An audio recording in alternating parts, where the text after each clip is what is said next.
Who is MyDigitalSSD? It is basically just an SSD, like rebrand, kind of repackager kind of company. Just you know, kind of sort of like ADATA. You know, like they don't have their own controller; they just package other people's parts and just try to make an SSD out of them. In this case, they are making a 480 gig. It's basically just a silicon, or sorry, not Silicon Motion. It's a Phison S10 controller. Right. And I'm trying to tell. It's just this. Is this M.2 SATA? I believe it's either M.2 SATA, or if it is M.2 PCIe, it just has a bridge chip to bridge it to SATA. So basically, the performance is just SATA 3, right? So you're only going to get like 500 or 550 meg per second throughput on this. But $130 for 480 gigabyte SSD, that seems like a pretty solid deal. Yeah, that's definitely a pretty solid deal, actually. But you have to remember, you're using TLC flash. If you're going to really beat on this a lot, it might not perform the best, or it might not last the longest, I should say. But also, since it is TLC, there is an SLC cache on it. But if you're going to be really, you know, super power usery, then you might actually see yourself run out of the write cache and get into the TLC region where you're just writing straight to TLC.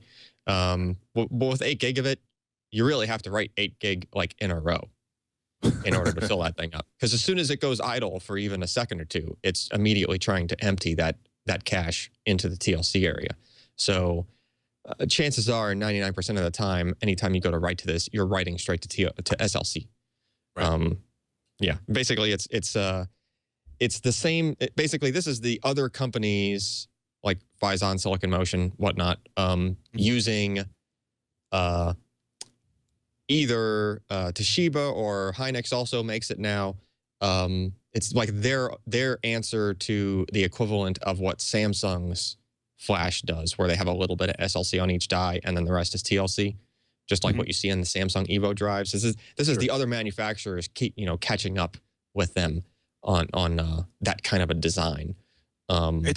It's a nice price. You're looking at about a third less than a 500 gigabyte M.2 drive. A Samsung 850 is going to cost you $192, possibly $160.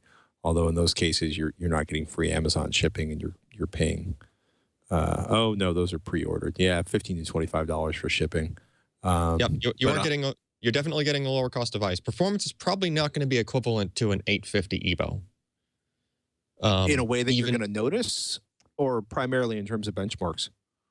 The thing that you run into on 850 Evos, or just Samsung in general, compared to other manufacturers, other types of flash, is their QDepth 1 latency is extremely low on Samsung. That's the thing that helps the system seem snappier, even when it's not bogged down. And they just continue to dominate there. But this SSD is like $50 cheaper. So not only $50 cheaper, but it's like 50% cheaper.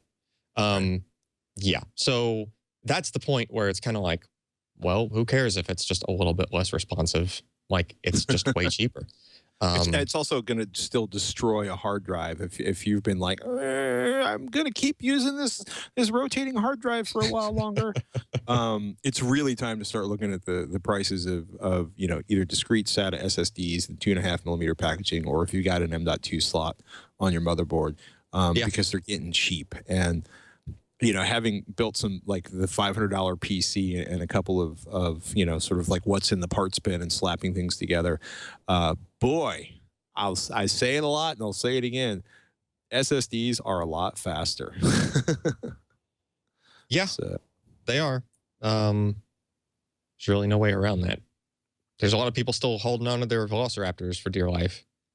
I understand, but I'm not going to do it. I also bought a 1 terabyte SSD for my primary work system, and that was awesome because I don't really worry about storage, and it's as fast as an SSD.